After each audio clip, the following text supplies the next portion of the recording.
Welcome into the CHGO White Sox Podcast. On today's show, you will hear from two of the new White Sox acquisitions. Kyle Teel, who was acquired in the Garrett Crochet trade, and then Shane Smith, the first pick of the Rule 5 draft here on the CHGO White Sox Podcast.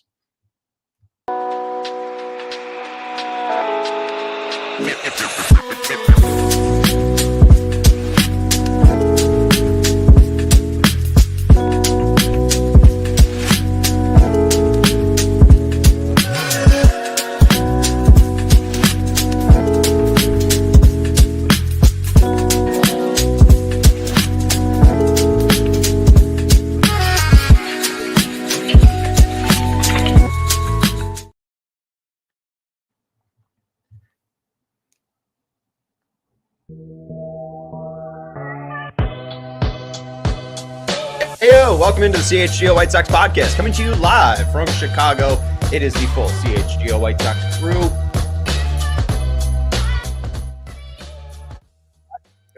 Alongside me, the full CHGO White Sox crew, Vinnie Duber, our CHGO White Sox beat writer, and the man in the middle, Herb Lawrence. Hello.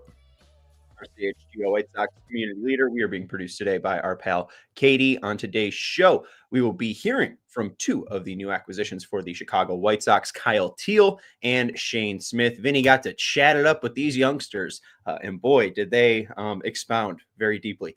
I'm interested to hear Kyle Teel talk about his defense. Vinny asked about his versatility, and then Shane Smith gets to talk about the excitement of being the first pick in the Rule 5 draft. And then we'll see where else Friday takes us. You know, there's no real rules. There's no Kyle Tucker trade going down. What do we make of that real quick? Because we are on the south side. I live close to Addison. It's not too far away from me. I'm actually closer to Wrigley Field than I am Guaranteed Rate Field. So what do we make of the Kyle Tucker deal? Great deal for the Cubs. I mean, they hardly gave up anything and got a superstar hitter in Kyle Tucker with the opportunity to impress him for a year and say, hey, man, if you want to make this a permanent thing, we can do an extension for you. But I'm sure Kyle Tucker didn't come all this far so he can just sign away his rights to the Cubs without getting to the free agency. So I think he will eventually get into free agency. But you have an audition. You have a chance as the Cubs now to have another lefty power bat there and one of the premier hitters and premier sluggers in the league in your lineup, and gets to love Wrigley for that year and give him an audition. And when he gets exposed to the rest of the 30 teams in the major leagues, be the Cubs and put some money in front of him and see what he wants. He might not get Soto money, but they'll be close to, like Tatis money. So get that ready. Get that pocketbook ready, brothers. Kyle Tucker is awesome. He is a great, great player. And I think some of the social media reactions you saw today were people trying to remind everybody how good he is. He's kind of underrated, playing oddly for a pretty high profile team in Houston that is in the playoffs every year, but his production is up there with the best in the league. This is an MVP candidate, and he is now the best player on the Chicago Cubs. They got that middle of the order bat that they wanted. Now let's see if they can, like you said, Herb, kind of lock him up to make it worth getting rid of a very highly regarded prospect. So, hey, we got a comment already. Isaac Paredes, he's pretty good too. But we'll see how things play out with both those guys. But yeah, Tucker's legit. He's the real deal, and we'll see what the Cubs can do with him. If they can win the Central, they're probably going to be, their chances are probably going to be bumped up there after this. They've got some good pitching, so I wouldn't be surprised if they're the preseason favorite to win that division, and that really should be the expectation for a team like the Cubs, and it hasn't been that way for a while. Yeah, I was looking at some numbers just since 2021. I believe Kyle Tucker is 8th in FWAR, but the whole thought is that Kyle Tucker is now going to be 29, and some of these players that have posted so well are aging players. I think if this was a fantasy draft, if we were making an MLB The Show franchise, there's probably 4 players I'd take right now above Kyle Tucker. That's it. Soto, Ohtani, Mookie Betts, and maybe Lindor, Tatis. Right now, Kyle Tucker's 13th since 2021 in FWAR. He is tied with Corey Seager, but above him, Swanson, his now teammate, Yordan Alvarez, who's only a DH, Altuve, his former teammate. Man, Astros are pretty good. Semien, Turner, Betts, Freeman, Ramirez, Lindor, Ohtani, Soto, and Judge. He's I don't know. It's a really great trade. I'm excited that this caliber of player is in Chicago. And the thing too is they didn't give up a player that I thought was like too detrimental to. Sure. They didn't give up Nico Horner, who I really think is a part of what makes the current Cubs as decent as they are, their infield defense with Swanson and Horner up the middle. And then Paredes can be great in Houston, but I'd rather have Kyle Tucker every single day than Isaac Paredes. And then Wisniewski was fine. Seemed like he was, interesting, but fine, and wasn't great as a starting pitcher. So exciting that he is now on the north side. So congrats to the Cubs fans out there. Obviously, there was an emergency podcast. You can go listen to the CHGO Cubs to get the full reaction from Cody, Luke, Kevin Wells, and Ryan. And I think also this is a peek into what the White Sox future might be with what the Houston Astros just did. They've tried for years to try to extend and sign Kyle Tucker. Kyle Tucker and his agency have not been receptive, as they want to be, to get to free agency and let all the teams bid on his services. But Houston's like, you know what? We're not going to lose him for nothing. We're going to try to get him and get some prospects back. And like you said, the prospect haul and the Isaac Paredes, it's not that great. This is the future if for the White Sox. I think in 5 years, if they are on the precipice of being good and have one of those good players like Kyle Teel, if he turns into the superstar or a star that we think he is, or if he turns into Kyle Tucker, hell, that's great. But this is going to be the White Sox future, hopefully, where they're just trading away a player to revamp the system. This is the Cleveland, this is the Tampa Bay type of system, because we don't spend big time money and signing these players. So White Sox fans, this is the type of deal that you will be getting in the future. Hopefully, if these players turn into the stars like the Braden Montgomerys of the world that we think they're going to be, and hopefully Chris Getz can get them signed up. But this is what good teams do. They replenish their stars with other stars. Hey, one of the only players that I would take above Kyle Tucker right now, and even by F4, it's mainly because he missed a whole season, is the player that haunts this franchise. It's Fernando Tatis Jr. And if they're thinking of trading Dylan Cease, is there not a future they're looking to trade that $325 million contract? Is there a way that Fernando Tatis Jr. at some point in the prime of his career becomes a Chicago White Sox? I would love it. I'm just saying, maybe you're saying there's a chance. Roki Sasaki is going to see a slideshow presentation from the Chicago White Sox that's going to have Tadahito Iguchi giving a thumbs up. Maybe, just maybe, Fernando Tatis can be reunited with his, rightful franchise. This is where he should be.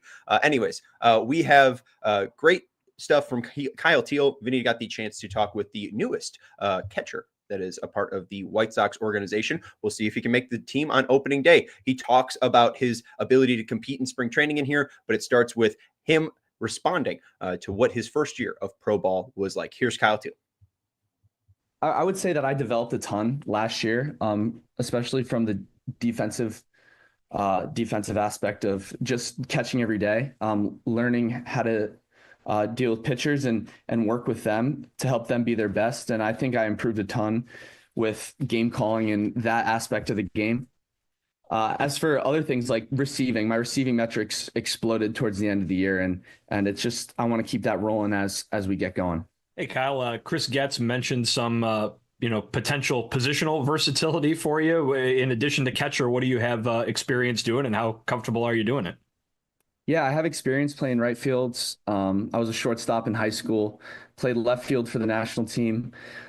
To be honest, I just love to play the game. That's who I am. I'm a gamer, and you can put me anywhere.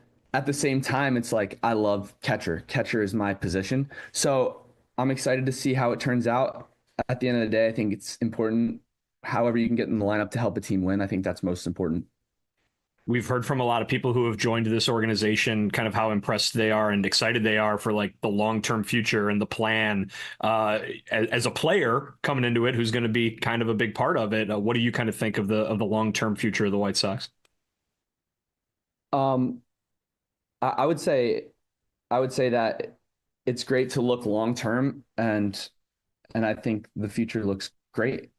At the same time, it's like, okay, what can we do in the moment? What can we do today? Always having that end goal in mind to motivate you, but still focusing on the present moment, I think is really important, just because that's all that matters. You mentioned your catching metrics exploded. I think you probably did a little one knee stance in Virginia, but is that something you did more in pro ball, and how do you kind of adjust to it to where you saw the results? So, I mean, I really started implementing it at Virginia. The coaching staff there was great with helping me learn how to use it. And at the end of the day, I think it's just experience, understanding what works for you, understanding my glove moves. One thing I have been implementing is a right knee down stance. Just that's been my big focus catching this offseason in order to make it easier for me to throw runners out more consistently and putting myself in the best position possible. So it's an everyday thing, just getting better and little tweaks here and there and just 1% better every day, really. I know I don't think you probably played against him at any point, but what it's kind of the feeling of how much do you know about Edgar Caro, and was it like to kind of join up with another catcher who's kind of in a similar spot as you, as a fellow kind of top 100 catching prospect? It's funny. I just went on my Instagram and I saw he followed me and I followed him right back. I'm excited to meet him. Really looking forward to it. Hey, Kyle, it's obviously an important position. What about the position do you enjoy? What do you like? You said you love to catch. Why would you say that is? You know, there's so many things I love about catching. Throwing runners out is awesome. It completely swings the momentum of the game to your team's favor. Game calling has been something I've grown to love. Just learning how to use certain tools and look at opposing hitters, and receiving. I would say throwing runners out and receiving it would be the top two. Just how can I present this ball to the umpire to make it a strike? If you could be a great catcher for 10 years or a great position player for 15, which would you take? That's a great question. I'm a catcher. I believe in myself as a catcher. I love catching. That's what I want to do. So let's be a catcher for 15 years, you know? Absolutely, Kyle Teel. Let's be a catcher for 15 years. James Fegan said something that I think he meant it to be funny. I can't process any of the words. So Vinny, I think you're going to have to help me with your college education. Kyle Teel will not be cowed by hypothetical dichotomies. Put it in the scouting report. Take that, Bruce Levine. I think Bruce got the answer he wanted, right? That was a good quote out of Kyle Teel there. Mm-hmm. So I think, whether he answered the question as it was presented or not, I think you got an insight, right, into what this guy is thinking. And man, for all the questions seemingly right away after this trade was made being, what are they doing headlining this thing with a catcher when they got a catcher? You should be excited that this guy might be the catcher. I think that this is a really good player and a really good defensive player too. Listen, they'll figure the at bats out when it comes along. I think they're hoping to have two good catchers who both demand a spot in the lineup every day. If they have that, they'll be happy to have that problem. But man, Kyle Teel, just like you hear Colson Montgomery dedicating himself to being a shortstop, very confident in it, you hear Kyle Teel very dedicated to being a big league catcher. And I was watching, and I think you were too, Sean, the other day with Future Sox with our guy Ian Eskridge and James Fox talking about this very player and how the catching position is kind of changed from what you remember, where Pudge Fisk is catching 150 games behind the plate and sweating every day and wearing down. And nowadays, you saw what happened with Adley Rutschman in the second half, where he's kind of worn down, and then they're trying to get him at bats at designated hitter. So, yeah, I know White Sox fans and some people were poo-pooing this trade because of having Edgar Caro also at the catching position and already having I'm blanking on his name right now. Damn it, I forgot his name. The catcher we already got. Edgar Caro. No, the already on the major league roster. Corey Lee. Having him on the roster already, and so you're like, okay, how are they gonna divvy up those actual at bats? It's 162 games. I don't think, especially for a rookie receiver, having them split games, not half and half, but when they are really ready to go, finding those spots for Kyle Teel at catcher, finding some at first, finding some at designated hitter, maybe in the outfield, and Carroll the same, maybe catcher, maybe designated hitter, maybe first base eventually, but it's never a bad thing to have good catchers who also have the bat tool. And if they both have the hit tool, they probably don't want to lose the hit tool more than they want to lose the catching tool because, Corey Lee can play catcher. If these guys are just good hitters, they don't want to wear them down by a whole season of playing behind the plate, wearing the tools of ignorance, and playing them for 140 games each. When I think of switch hitting catchers, I think of Carlos Santana, and he's not even a catcher. Most of his career has been a DH and first baseman. So maybe that's Edgar Caro's future. But also, it's not a bad problem if the Sox have two good catchers. I mean, again, it's nice to have a backup plan. We saw how poorly Zach Collins turned out. He's doing real estate agency. Shout out to Zach Collins. Respect. I mean that with respect. But hey, baseball's tough. Let's take a break. We're going to break here on the CHGO White Sox podcast. Game Time is focused on togetherness this holiday season. That means you bring people together at live events. The experience is that much better, and it's the perfect gift for whoever you're looking for. Game Time has a new feature called Game Time Picks that makes getting tickets for your live events even easier. Game Time Picks filters out the fluff to show you only incredible deals on great seats, so you don't have to waste time searching through thousands of tickets. My fiance and I went to the Northwestern Illinois game at Wrigley Field, and of course, we got them at Game Time. Because with the Game Time guarantee, it says if you find a lower price in the same section and row that you're sitting in, Game Time will credit you 110% of the difference, just like I got a couple years back in Atlanta. All-in pricing toggles this feature. When you toggle this feature, it shows you the total upfront with no surprise at checkout. Seat views from your seat in the app. Get a panoramic view from your seat in the app before you buy. And with the Game Time ticket coverage, your purchase is covered with the most flexible customer service policy in the ticketing industry. Take the guesswork out of buying tickets with Game Time. Download the app, create an account, and use the code CHGO for $20 off your first purchase. Terms apply. Again, create an account, redeem the code CHGO for $20 off. Download Game Time today. What time is it? Game time. Oh, that's good.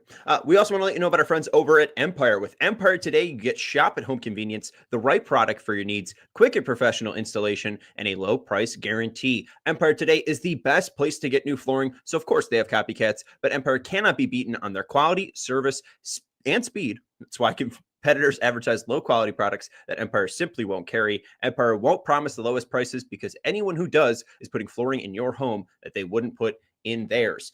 They keep shopping for Floor Simple at Empire with a curated product selection, and you can check out their curated product selection, their virtual floor designer. It's a great way to see how new floors will look in any space. It's easy. Just snap a picture and instantly see how new floors can transform your room. So schedule a free in-home estimate today with the experts over at Empire. All listeners can receive a $350 off discount when they use promo code CHGO. Restrictions apply. See empiretoday.com/CHGO for details. Again, all listeners can receive a $350 off discount when they use promo code CHGO at empiretoday.com/CHGO. 588-2300 Empire Today. Perfect. All right. My internet, it feels great. This feels like a really good Friday show. All right. It hasn't crapped out yet. Obviously, Sean. Tony We're Baseball good. has a good point. Oh, that's good. Tony Baseball has a good point, and we shouldn't get too straight from this. Shout out to Tony Medina, who says most likely Corey Lee or another vet to start the season. Then Teel forces the issue during the season. Only 28 games at AAA for Kyle Teel, so I do think it's very likely he starts in AAA. Do you think that becomes an issue, Vinny, that Caro and Lee are both likely to start at AAA? Is that a question we need to ask Chris Getz? Is it possible, because it was only 28 games for Kyle Teel, that Kyle Teel starts in AA? What do you think ends up happening? It seems like a veteran will be signed, though. Yeah, there's a lot of things that could go on at that catcher position. I mean, I think I was taken aback earlier this week at the winter meetings when talking about shortstop with Chris Getz and saying, hey, are you guys looking to go out and get a shortstop? And his answer is basically, well, we got Colson Montgomery. He could be him. Maybe he'll compete for a job. But catcher was a little different. Not entirely different. Granted, this question was asked before this trade happened, but in terms of Edgar Caro maybe being the opening day catcher, again, expected to go to spring training and compete for a spot is the word from Chris Getz on Edgar Caro. However, he added there that they might want to look to add a little bit of depth just to protect themselves. I'm thinking something like, a minor league deal for a veteran, shows up to spring training and maybe he sneaks onto the roster if Caro isn't ready, something like that. That being said, I think Corey Lee is the opening day catcher. When it comes to Kyle Teel, it is likely that I think he starts at AAA. 28 games is not a lot, but it ain't nothing. It's not enough to necessarily send you back to AA. And especially with the way the White Sox have been treating their prospects, they seem to be relatively aggressive with them, at least in the minor leagues, right? I mean, you look at Colson Montgomery getting that leap up to AAA after only 40-some at AA the year before. Edgar Caro moving really quick through the farm system. So I think Teel is starting at AAA. The question is, does he need the whole season there? Obviously, that remains to be seen. No rush to get either of them up here, but it seems like the White Sox are ready, at least for the possibility that the future could be moving a little bit quicker. If they're talking about Montgomery and Caro competing for a spot at spring training, maybe Teel is in the same boat. I don't think it's going to end up where Corey Lee isn't part of that catching picture on opening day. But to get to the point about Corey Lee, like, Corey Lee's a good defensive catcher, no doubt about it. But if there are two better catchers than him, like, sorry, Corey Lee, right? I mean, that's how baseball is going to work. That being said, the versatility of Teel is something to think about, and just the idea that, hey, one of these guys could play first, one of these guys could play DH. Like, it's not the end of the world if you're not catching 162 games, right? So I think all three of these guys can be considered in the mix right now, but I think you'll see Lee at the big league level for sure. And it's more likely than not the other two start at AAA, but don't count it out because that's the way Chris Getz and the White Sox are talking.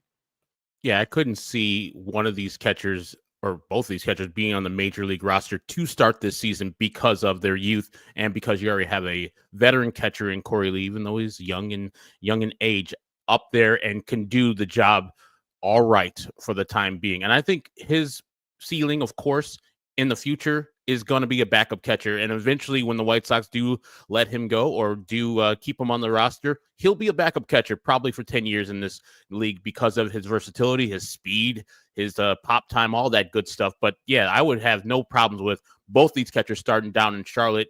And like I was saying before, just alternating the catching spots each day and just seeing which one can do the job as a defensive catcher and working with Walker McKinven in spring training to get some of that catching, receiving stuff down like he has done with previous catchers. So, and one of them is going to come up soon, early in that career. I think that's going to be Caro. The fact that he came to the team at the end of the last year when he was hurt and got that 6-day internship with the White Sox pretty much, I think that they are just showing him like, hey, you're ready for the league eventually. We want you to show you what we do here, and then you get used to it in the offseason. And eventually he'll be here in the major leagues. But as I said before, now that we have Kyle Teel and Edgar Caro, whichever one wins the catching position, they can't be splitting time with Corey Lee. They have to take the majority time. But if it's between each of them, they can be splitting time with each other and find the other ones at bats somewhere else. Right. I mean, and also too, we've seen a lot of minor league deals with major league invites to big camp. I mean, maybe that's a player that ends up being the veteran catcher that helps Corey Lee get to April. Then by May, Caro's proven himself in AAA enough where then Caro and Lee are the tandem. What's it called? Now it's the handcuff? No, now I'm battery. There it is. Ha-ha. But the battery is the pitcher and the catcher, though. Boo. What is tandem. it? You were right with tandem. I know Tandem works. Tandem. Ugh. Anyway, it's fine. But then Lee and Caro takes them to July. And when, fictional character Kenny Power says, if you deal Vaughn, one could move to first. I think by July, if Vaughn isn't dealable, they'll just cut him. They don't want to see that 6.2 million go up to 8 and then have to decide to tender or non-tender. If he doesn't have value by the trade deadline, he's not going to have value. And if he's hitting the same way he has, the player that he is. So I think Vaughn will clear itself up. So I think by July, or at least August after the deadline, they'll have enough spots open where Teel and Caro and even possibly Lee could be on the team at the same time. And hey, Kyle Teel said he played shortstop in high school. I know it's been a while, but the Sox prospects report said he could play second base possibly. I'd love to see it. I love seeing all our top prospects play second base. Jake Berger did it. Andrew Vaughn did it. Let's have Kyle Teel be the next iteration. But yeah, and then the other one too, our guy Matt from Oakland saying, I don't think Lee should be on that major league roster until he proves he can hit in AAA. And absolutely, I think that's likely going to happen. Vinny, you make a little face. Well, he says Lee. He might mean Teel, which is what you read it as, but he says Lee. Listen, Corey Lee was not really that good offensively last year. He had a nice start, obviously, but by the end of the year, his numbers look pretty abysmal, to be quite honest. So granted, he wasn't alone on last year's White Sox team. That was something that was pretty organization wide almost. But Corey Lee, I don't think is shown to this point that he deserves to, stick around into the long-term future because of his bat. Now the defense is another story. It's been good, but if you got Teel and Caro out hitting Lee at it by a wide margin, the long-term decision here is going to be made. But remember, people are asking about the long-term picture right now. It's long-term for a reason, and we got to wait to see what happens over the next few years. There's a lot of the time this stuff works itself out.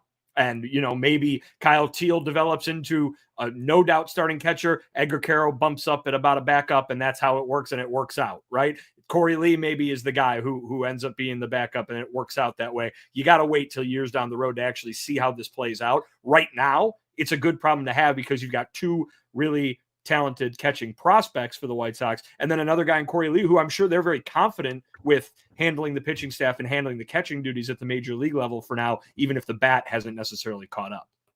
There's only like 7 available catchers right now who are veterans, and only really one that's probably like in the White Sox plans or could be. Not him. Come on. We're going. No, he's not. We love the dollar store. It's Tucker Barnhart. That's the only one that, because if you're going to get a catcher on the free agent market, you're going to get the opposite of what you already have as a starter. Like if you have a right-handed catcher, you're going to get a left-handed catcher. The other one that is available is our guy that we've already had, the guy that I raced, Yasmani Grandal. But we know that reunion's not happening. But Tucker Barnhart is a lefty hitter, could be that platoon for Lee at the beginning of the year. That could be a minor league signing the White Sox could look at, because all the rest of them, if you sign like James McCann, he's better than Corey Lee, both at catching and at hitting. He will start immediately over Corey Lee. That would be the problem. I would want to pick a catcher like Tucker Barnhart, who is in the past known to be better of a catcher than an actual hitter. So that would be the more better marriage for the White Sox if they were to go that route. All the rest of the good catchers have been signed already. Yeah, absolutely. I mean, I think it's going to be somebody that's not really intriguing. Maybe Walker McKinven thinks they can help a little bit, but I don't even know how much you can help the lemons that are out there on the free agent market. Real quick, I do wonder about McKinven's importance so far as well. I assume that he had to scout, or at least was a part of scouting the Red Sox system when they were looking to deal Burns. I think the Red Sox seemed like a possible fit. I know Alex Spear of the Boston Globe wrote, especially in December, that the Red Sox had no interest in Burns, but I wonder from October to November if they did. So it's possible McKinven is already aware of Teel. I think it was interesting, Teel talking about his one knee stance already. I wonder how interested McKinven is in Caro and now Teel as well, and how he can even improve, if possible, Corey Lee. So we'll see what McKinven's importance can do. The one thing too about Teel that I did like, maybe it is just the catcher position, but he gave hockey player. Maybe that's what I was looking for. He gave especially the answer where I'd like to play catcher for 15 years. That's a great vibe right there. Present moment is all that matters. It seems just very, I gotta focus on the puck, man. And then I don't know, you just gotta have that sadisticness to get hit in the head with a possible foul ball and just take that on the chin and then go catch the rest of the game. I really like Kyle Teel's vibe. I'm interested to see how Caro shows out in spring training, but it does seem like if you have to project who's going to be the White Sox catcher in 2026, like their starting catcher, I think Kyle Teel is probably the leader in the clubhouse so far, but Caro could be in the mix. Any final thoughts on Teel before we get to Shane Smith and more after the break? No, but I think the city he's from, Ridgewood, New Jersey, pretty chock full of notable people, including Malcolm in the Middle, Frankie Muniz. It's back. Is it? Did you not see? Disney Plus has announced the revival. Bryan Cranston, the mom. I don't know her name. I think it's Jane. Jane with a K. Kasmerick, I think your name is. Sure. I'm glad you said it and not me. Where's Dewey? Apparently Dewey's MIA in Europe. But anyways, this is a CHGO White Sox show. We are going to take a break. We have more on the White Sox roster, and we also have some media appearance from Shane Smith, the first pick in the Rule 5 draft from just a couple of days ago. We're going to take a break here on the CHGO White Sox podcast. We want to let you know about our friends over at Chevy. Our guy Ray Chevy can hook you up with a great deal right now with 2025 right around the corner. Now is your chance to save big on your next vehicle. The model year-end sales event is going on right now at Ray Chevrolet. Head in today to shop their huge selection of new Chevy models with special model year-end prices. Right now, take 10 to 20% off MSRP on select new Chevy models, or shop over 125 of their vehicles priced under $20,000. As one of the top selling Chevy dealers in the Midwest, you'll always be able to shop one of Chicagoland's largest Chevy inventories. Visit our partner this December at their location on Route 12 in Fox Lake or at raychevrolet.com. And if you've heard of Ray Chevrolet, then you've also heard of Ray's Price Promise. They're guaranteed to make your next vehicle more affordable than ever with no price changing, no add-ons, and no hidden fees ever. That means the incredible prices we're talking about now, you can expect to see the very same when you shop Ray Chevy in store or online. So shop the model year end sales event all month long by visiting Ray Chevrolet in Fox Lake or raychevrolet.com. We here at CHGO are sponsored by CHSN, the Chicago Sports Network. It's the new home of the Blackhawks, the Bulls, and the White Sox and all of their games. CHSN will broadcast more than 300 live games per year across the Blackhawks, the Bulls, and the White Sox, and will feature a full lineup of original Chicago-focused sports content. They're also Chicago-based, Chicago-built, and Chicago to the core. They're bringing it to every corner of Chicago across all 77 neighborhoods and beyond. At CHSN, Chicago comes first. Visit chsn.com for more info on how you can watch the Bulls, the Blackhawks, and the Sox all seasons long.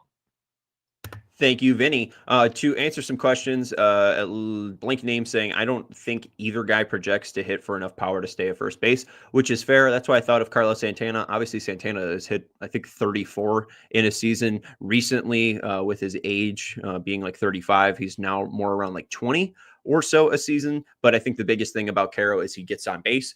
So I think if you are solid defensively and you are getting on base, if you're hitting at least 15 to 20 homers, I don't think you're going to be that lacking on first base. You could probably make it up at least by getting on base and, some doubles instead of some homers. I don't think it's going to be too despair, but hey, maybe he's good enough at catching so we don't have to have this issue. Maybe they just trade one of them in a month, and then we don't have to worry about this. But again, it's nice to see talent. I think Ian said that in the chat. It's nice to see a position battle because guys are so talented. We're not sure what to do with them. Obviously, that's not what's been the case on the South Side. All right, let's get into Shane Smith, the first selection of the Rule 5 draft on Wednesday. James Fegan starts off this clip by asking Shane, what was it like being the first pick of the Rule 5 draft? Surreal for sure. I've been through 2 other drafts and didn't get my name called in those. And, to be first in the first round was, a special experience for me and my family. When you weren't added to the 40-man, do you kind of think like this was a possibility that you were prepared for of switching organizations? Yeah, I didn't put too much, stock into it. You never know what teams are thinking and what they plan on doing. But when I wasn't added to the 40-man, I was, prepared to, make that change if it was going to come. Hey, Shane, what are the differences in your opinion between starting and relieving, and which do you prefer? I think the workload is definitely a big difference between starting and relieving. I prefer starting. I just kind of like getting into games, getting a rhythm. You might not have every pitch in the first inning, but as you get through like 3, 4, 5, 6, you kind of get that feel back. But yeah, I don't think in terms of mentality or what you're trying to do is too much different than starting and relieving. But whatever opportunity I get, I plan to make the most of. Speaking of opportunity, what is it like to come to a team like the White Sox that might be able to offer some opportunity that other teams might not? Extremely grateful for the White Sox to take their pick on me. I think there's definitely a lot of a lot of space and opportunity for me to, make the most of whatever they have me doing, whether it's starting, relieving, long relief, kind of be a jackknife in any way possible. And I think the White Sox are a perfect place to do that. All right. So first off, couple of immediate nickname thoughts. We can call him Diesel because he threw out Jackknife. We could call him Jackknife because that was Diesel's finishing move, the Jackknife Powerbomb. Or we could call him Big Daddy Sexy. What was it? Big Daddy Cool? What was Diesel's name? Cool. It was also Big Daddy. Yeah. Big Daddy Cool. So Big Daddy Cool, Jackknife, or Diesel. Which one do we like for Shane Smith? Well, or Shane Smith getting his he's getting his what's the word? He's getting them mixed up, right? Yes. He wants to be a jack of all trades. He wants to be a Swiss Army knife. Thank you. He portmanteaued them together and made it a jackknife. So let's not be too hard on the guy for not being able to not get his idioms. He got his idioms mixed up. That's the word I was looking for. So, but jackknife. You keep him away from the Dan Ryan. He's gonna cause a gigantic traffic jam if there's a jackknife on the Dan Ryan. And also, when you first said his name, when the first White Sox drafted him, I thought of American Dad, Stan Smith.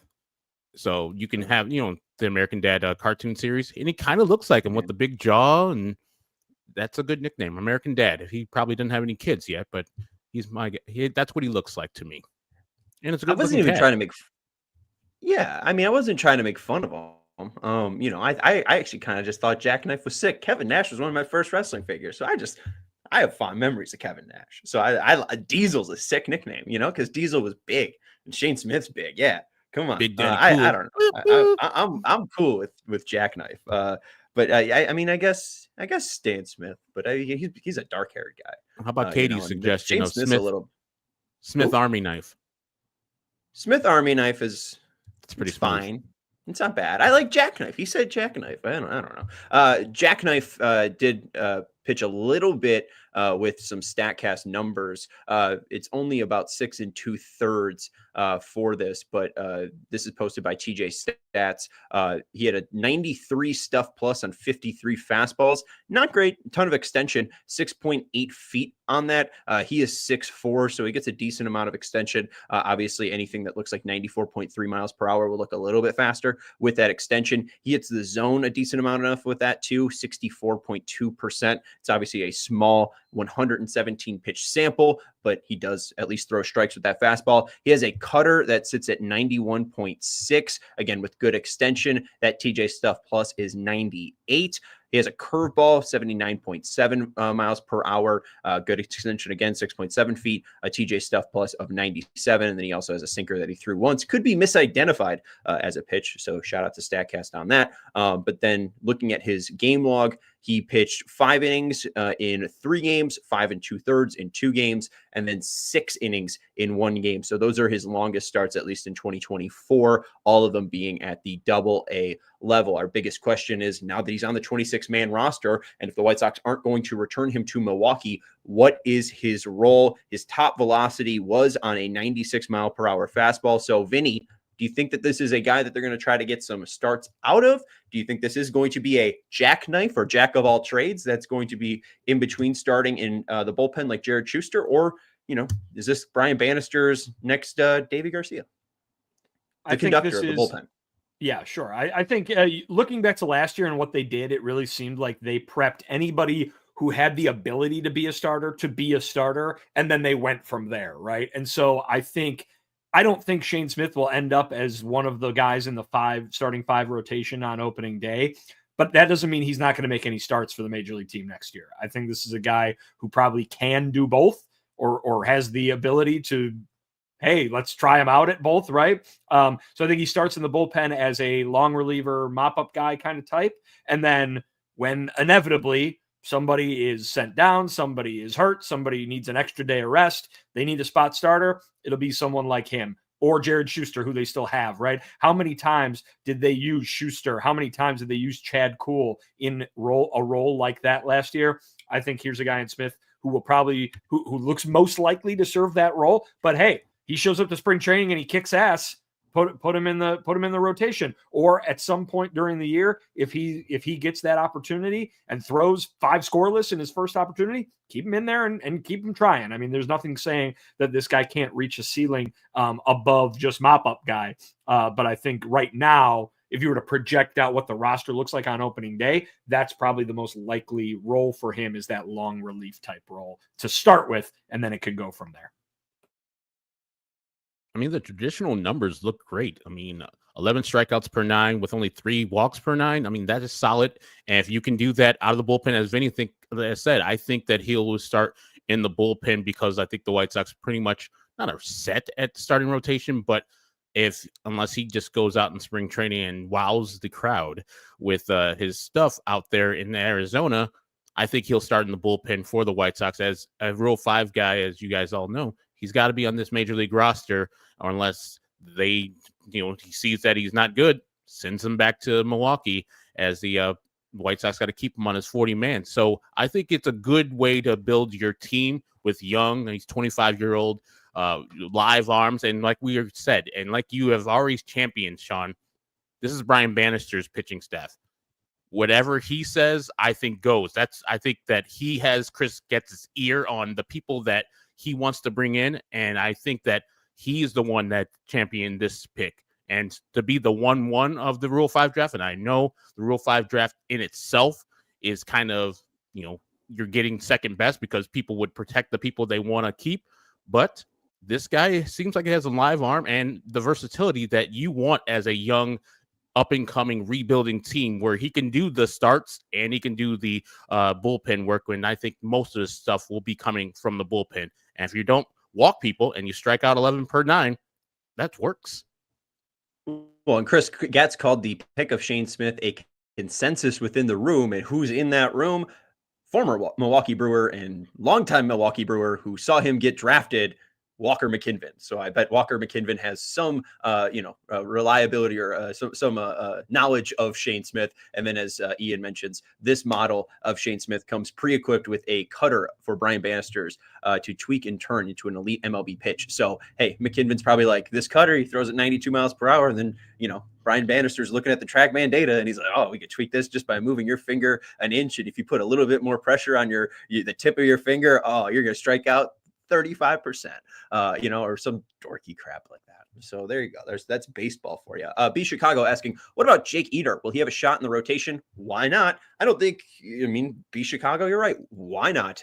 And also real quick, Herb, you said about they have to keep Shane Smith on the 40-man. Just to clarify, they have to keep him on the 26-man, at least for a full year, right? Yeah. Okay. All right. Just clarify. Yeah, he has to be on the team. Sorry. The major to the team. My bad. So here's the current roster that I am projecting. B Chicago. Corey Lee, the catcher, starting catcher. First base, Andrew Vaughn. Second baseman, Lenine Sosa. Shortstop, Chase Mydroth. Third base, Miguel Vargas. Left field, Benintendi. Center field, Luis Robert Jr. Right field, you have the platoon of Talkman and Slater. Designated hitter, Brian Ramos. And then Brooks Baldwin on the bench. There are 2 open bench spots, as that catcher spot is still unknown, whether it be Caro, Teel, or a veteran. And then another bat. Likely another outfielder, maybe utility player. Probably Danny Mendick. Okay. And then the starting pitcher, Jonathan Cannon, Davis Martin, Sean Burke, Drew Thorpe. I have a spot open for starting pitcher 5. The relief looks like Justin Anderson, who I think is their opening day closer, if you had to ask me. Steven Wilson, who could be traded before opening day. Shane Smith, the Rule 5 draft pick. Prelander Baroa, Gus Varlin, Ron Marinaccio, Jared Schuster, and Frazier Ellard that have a current payroll of $65 million with 3 openings. So Eder could possibly work his way in, but the biggest thing about Jake Eder is he's been bad. I mean, the thing that goes with him is... I know there's a delay. I know he's just bad. That's it. Yeah, I mean, he hasn't been great. And the fact that he was traded for Jake Burger also kind of puts a stake in White Sox hearts. But his one thing that he does that other pitchers in the starting rotation don't, and I don't know if it even matters to these guys, he pitches from the left side of the plate or the mound. So he's a left-handed thrower. So maybe they want to break up some of all that right-handedness with a pitcher like Jake Eder, who's 26, a little long in the tooth.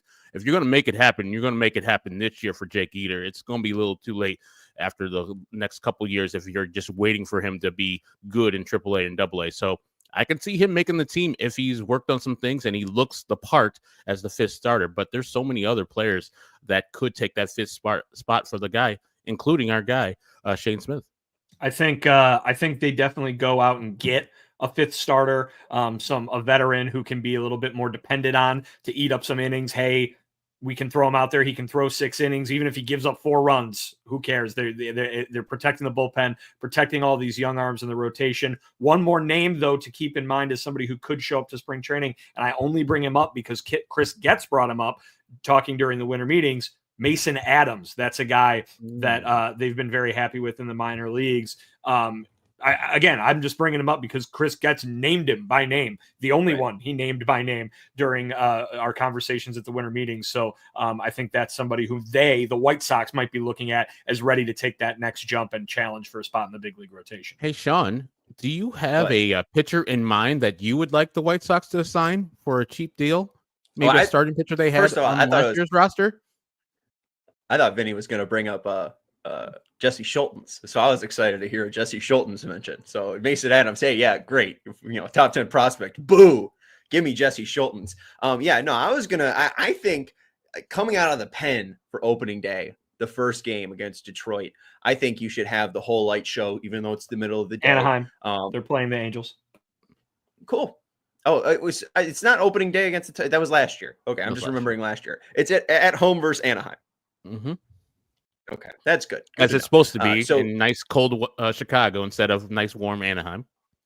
As Travis d'Arnaud is leading off for the Angels, who the hell's their leadoff hitter? Nolan Shanuel. As Shanuel leads off for the Angels, Zach Nato. Zach Nato is he made himself very popular in Chicago during the last White Sox Angels series. The North Atlantic Treaty Organization.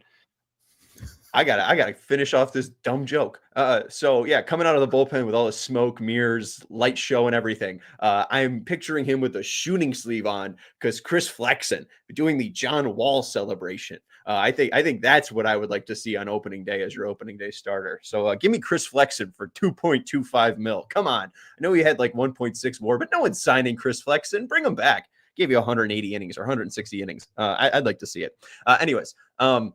I did want to get into one thing because, hey, guys, are we missing somebody? Are we missing a big free agent here? Maybe we're just counting our chickens before they hatch. Roki Sasaki is going to watch a slideshow presented by the Chicago White Sox. And I think that's very important to clarify that the White Sox don't currently have a meeting with Roki Sasaki. We did play the direct words from Chris Getz where he said that they would have a presentation for him.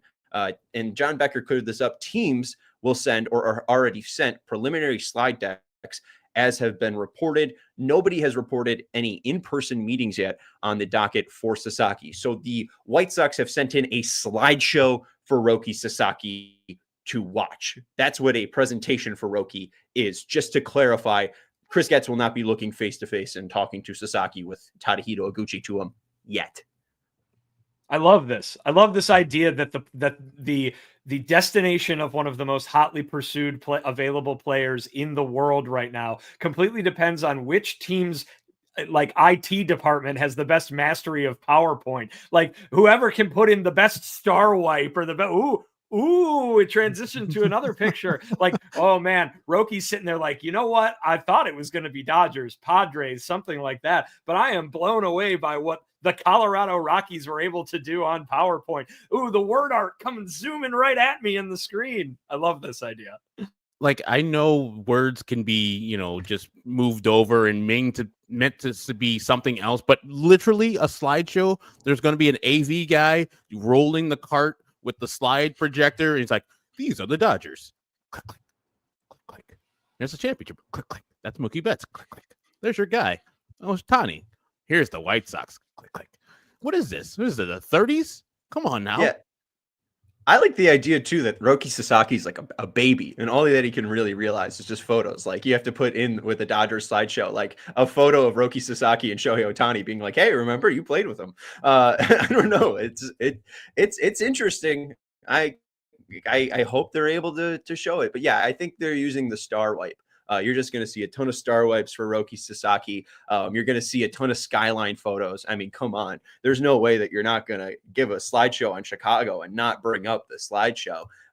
You're probably also going to bring up O'Hare. I mean, you're going to probably talk about the ability to fly international. If at any moment you need to go home, you have the ability to get on to an international or get to an international airport. I think that has to also be a selling point too. They might not talk about the blue line and red line because this guy's going to be a millionaire, but still, he is going to be getting international signing pool money and not like, Yoshinobu Yamamoto money of $325 million. So maybe he will be economic and take the red line. Thoughts on Roki Sasaki taking the red line, Vinny?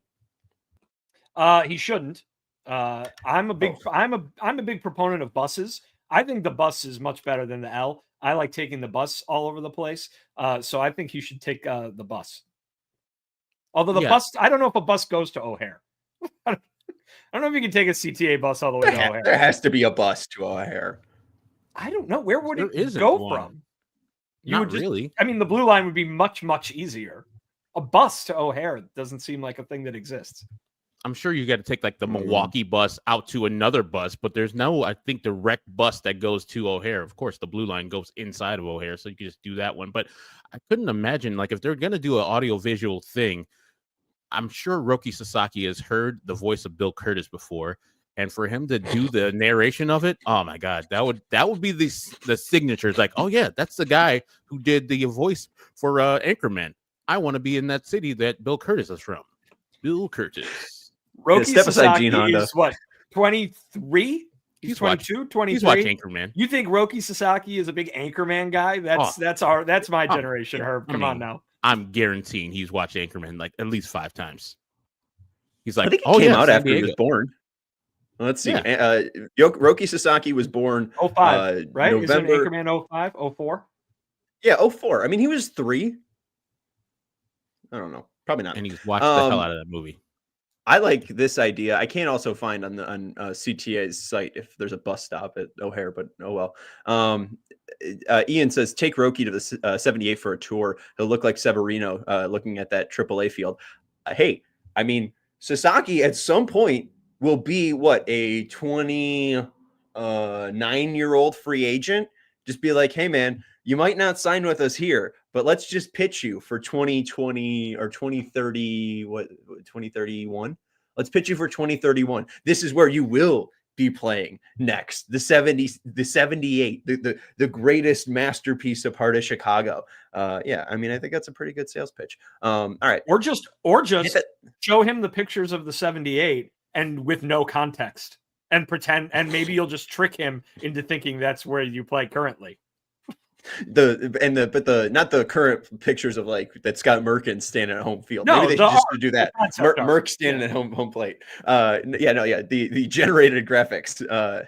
And hey, they could take him on a Chicago River tour. All right. There was one thing that I have to get off my back here. We do want to let you know to become a CHGO diehard. We're not at the end of the show, and I might have a little bit more to say here. So I'll do the diehard read here now. We are looking to grow the biggest community of Chicago sports fans, and we want you to be a part of it. Head over to allchgo.com/diehard and get to sign up. You get exclusive access to allchgo.com. All of our writers' writings are up there, like Vinnie Duber.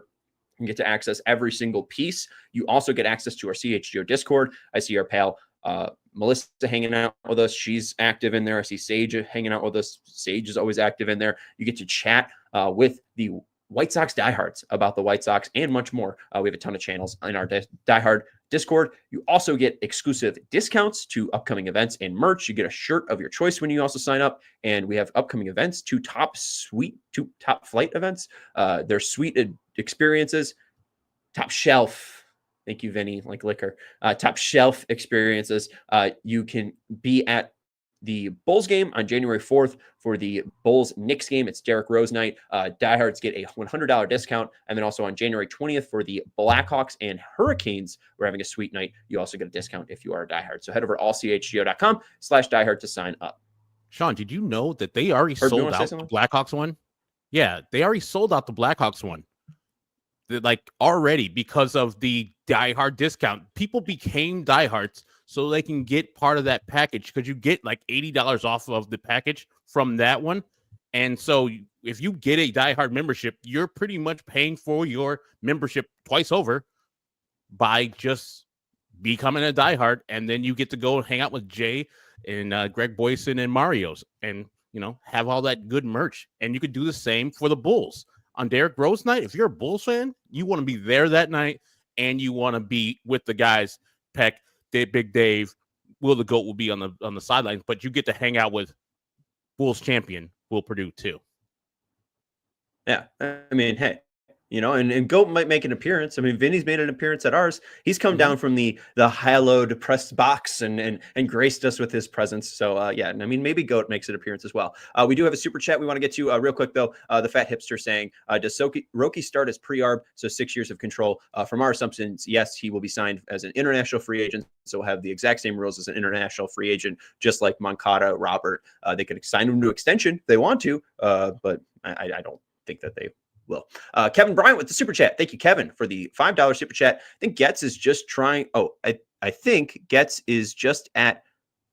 Oh, I don't know how to read. I think Getz is just at trying to get to practice with his new crew. Got to prep for 2028 when our new stadium is built and we get a big name free agent. I do think that, Kevin, you are correct that, again, this is a no expectation, a no pressure situation for Chris Getz, where he's trying to fix the underbelly of the White Sox, and he can look at Jerry Reinsdorf, especially after this year, even if they lose 120 plus games again, and say, hey, we didn't spend on this team. Our whole focus was on everything but the major league roster and winning at a major league level. There is no real pressure. I mean, he's going to last as the GM, I think, until Jerry Reinsdorf is the owner. I don't see a reason why Chris Getz would be fired if Chris Getz passionately feels like he can change the White Sox. And so far, we've seen that he has at least tried to make a stamp on them with the moves that he's made, the plethora of moves he's made. You said it perfectly. Put an exclamation point on it. Perfect. Boom. All right. There we go. With a cherry on top. There was a comment earlier from Barton Bischoff. I'm not trying to get all wrestling here. Maybe it's Eric's kid. But why can the Cubs do this, as in reference to the Tucker trade, and not the Sox? And I don't mean to bust toss our good guy, Nick Morowski, who has been on the show before. You can go follow him at Nick_GGTB and check out Good Guys Talk Backs or Sox and Sober. He's got a ton of podcasts. He's a great talker. But he said, suckers, why would you trade for an all-star outfielder when you could trade for a bag of prospects? Bizarre. #White Sox. I don't understand Nick's thought process there, and at least Barton saying, why not the White Sox? It's because it's exactly what I just said. The White Sox aren't trying for 2025, and I understand that you're frustrated. I understand that just 10 years ago we were in the exact same place, or 8 years ago if you want to go so specific with the Sale trade. But the idea is that this should be a fresh start for Chris Getz. And there is something that from Patrick Nolan, someone who's very well read, who might be on Jeopardy one day, he threw out this, and I've never heard of it, so I'll share it with you guys now. The shipothesis is an old paradox that questions if you replace each part of the ship at one time, whether it's still the same ship. This sort of question with White Sox fans are facing, whether to trust this rebuild. Jerry is the glaring exception. However, I feel like, especially since I have no control over what the White Sox do, I just have to believe that it's going to be a bright, new, shiny ship and that she's going to float beautifully, and that we have to trust that Kyle Teel is going to be the equivalent of Cal Ripken as a catcher. I don't know why I said that. Maybe just Mike Piazza. Yeah, and I hear you, and I understand Knicks and everybody else who is rolling their eyes at the White Sox doing another rebuild, and surprisingly, with the same team they did the rebuild that's kicked off the trade 8 years ago with the Chris Sale trade. So I get the like hesitancy to jump all in, but for my part, I just think the process is going right. They're doing all the good stuff before the trades and before the winning happens. I see what they're doing right now, and I'm saying, you know what? I could be pessimistic about Chris Sale, which I have been. Chris Getz, like I have been in the past. Or I can look at what he's actually doing and saying, yeah, he didn't get his job correctly, but he's doing his job correctly now. And I feel like what he's going to do is going to eventually work out. Now, can they do the final pieces when they need to supplement the roster at the end? we'll get there when we get there. But I think what we are doing and what we're seeing, I'll speak for me, it looks positive. And I will not blame Nick Morawski or anybody else who out there who doesn't think and see the same things that I see, because we're different people and it's a different thing. And this team has burned you. And like I said already before, the White Sox haven't earned the benefit of the doubt. It's if you're just willing to give it to them. I'm willing to give it to them right now because I see some of the things that they're doing. And I'm like, okay, it's working out. It looks good. Now let's see the results on the field. Two things can be true, and you're welcome to be PO'd that the White Sox are in this position that they're in because they shouldn't be. They should have gotten it right the first time, or they should say, hey, we play in Chicago. Let's just spend a bunch of money and get ourselves out of it like some other teams have done. But at the same time, they've chosen to do this. And so now we're going to talk about things as the way that they are doing it. We're going to talk about things the way they needed to do it if they wanted to create something that's a little bit more sustainable than they've had in the past. So let's judge them based on what they're trying to do rather on where they would be if everybody in the fan base got their way, right? So two things can be true. This can frustrate you, but you can also say, oh, that was a good move under the circumstances that they're in. A topic for next week: did the 2020 season push the timeline too far for the Chicago White Sox? I think they got to the playoffs and said, hey, we have to push this very much further. And I feel like, Vinny, you talked about them spending. We saw a jump in their free agency spending in 2021 and then in 2022 as well. And obviously it didn't pan out, but it did seem like they tried to fill it with major league position players and not really developing those players from within and building that depth. Anyways, it's going to do it for the CHGO White Sox show. We've had a ton of content for you this week. Vinny was down in the winter meetings. We had an emergency podcast reacting to the Garrett Crochet trade. We had Chris Getz speaking about the Garrett Crochet trade, and we'll have two VODs of Kyle Teel and Shane Smith talking about them now joining the Chicago White Sox. For Vinnie Duber, for Herb Lawrence, I'm Sean Anderson. Thank you to Katie, our producer. We'll talk to you next week, Monday through Friday. We're here at 4 p.m. here on the CHGO Sports YouTube channel. See you then. Bye. We all silly like the mayor.